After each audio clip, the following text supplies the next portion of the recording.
Bonjour, chers amis. Excusez pour deux choses. D'abord, nous avons programmé la conférence de presse pour hier. Malheureusement, nous avons été obligés de la reporter à cause du problème de l'UE. Et moi, d'abord, vous savez qu'il y avait une conclave au niveau de l'arc-en-ciel et du CSC, que le gouvernement des partis politiques membres de l'arc-en-ciel du CSC.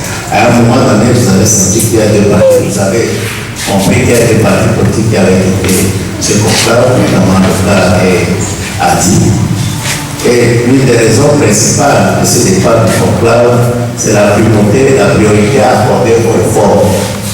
Tous les partis, la population togolaise et les organisations de la société civile insistent sur la priorité, la primauté de la réalisation des réformes politiques avant d'aller des réformes institutionnelles, constitutionnelles, avant d'aller aux élections présidentielles de 2015.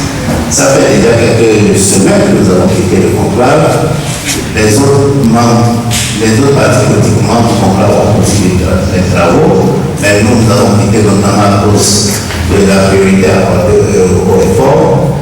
Et une fois quitté, nous avons entrepris des démarches et les députés des députés à l'Assemblée nationale ont eu une idée que nous pensons excellente, que nous voulons partager avec vous.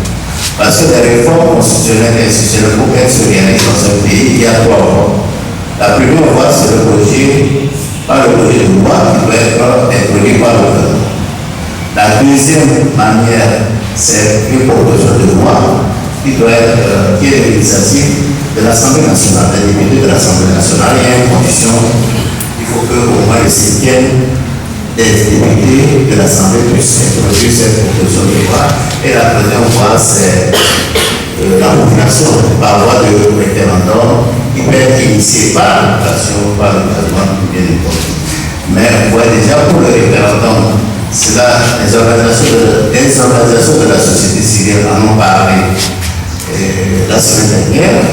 Elles ont initié un processus pour collecter les 500 000 voix nécessaires pour un référendum.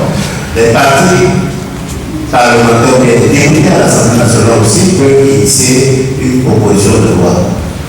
C'est l'exécutif qui initie le projet, qui introduit un projet de loi. Nous ne sommes pas dans l'exécutif, donc nous sommes instruits de ce processus d'introduction de projet de loi.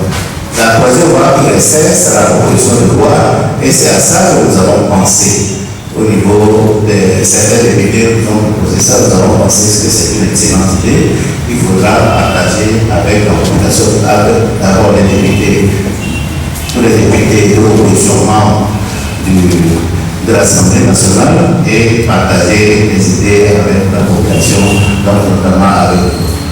Donc la proposition de loi à laquelle nous avons pensé, nous avons discuté avec des collègues, tous les collègues de l'opposition de l'Assemblée nationale, en espérant accueillir leur approbation pour que cette initiative de proposition se transforme en proposition de loi que nous avons déposée à l'Assemblée nationale. Donc je vais passer la parole à l'honorable Discussion, qui va vous présenter ce que nous avons fait, ce que nous proposons. Ensuite, on va ouvrir un débat qui sera patronné par le président Bébo et nous allons conclure la conférence de presse qui va se passer. Alors, je passe la parole à l'honorable.